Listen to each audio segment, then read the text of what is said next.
আসসালামু আলাইকুম। তো আজকে আমি যেতেছি খরগোশ কিনতে। আর রাস্তায় চোখে পড়লো কত সুন্দর সুন্দর লাল কালো গরু। আর এই তো আমি আইসা পড়ছি পেট শপে। তো পেট শপে আইসে আমি আগে খরগোশ খোঁজা শুরু করলাম। আর কি খরগোশের খাঁচায় একটা পার্সিয়ান ক্যাট। তো যাই হোক, তো অনেকগুলা খরগোশ দেখার পর আমার কাছে আগেরও একটা খরগোশ আছে, তো যেটা আপনারা একটু আগে দেখলেন কালো কালার। তো এরপর আমার এই খরগোশটা পছন্দ হয়, যেটা রেড কালারের। এটা পছন্দ হওয়ার পর দাম দস্তুর করার পর তারপর এটা আমি ফাইনাল করি এবং এটা নিয়ে আসি। এটা একটা মেয়ে খরগোশ, আমার আগের খরগোশটা ছেলে, এই কারণে আরেকটা নতুন খরগোশ আনা আর কি। তো আনার পরে ভাইয়াটা এই ছিদ্র ছিদ্র প্যাকেটটার ভিতরে খরগোশটা ভরে দিল, কারণ আমি খাঁচা নিয়ে যাই নাই। আর এখন অনেক কষ্টে বাসায় আনার পর এখন ওই যে আমার আগের খরগোশটা বইসা আছে। তো আগের খরগোশটা ওকে দেখে যে নিজের জায়গাটা যাতে দখল না হয়ে যায় এই কারণে বইসা ছিল প্রথমে। যাই হোক, তারপরে দোনোজনের ভিতরে মিলমিশ হয়ে গেল।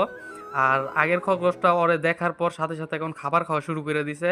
মানে সবও একেই খেয়ে ফেলবে, খেতে দিবে না। কিন্তু নতুনটাও কি কম নাকি, ও খাওয়া শুরু করে দিল। ধন্যবাদ।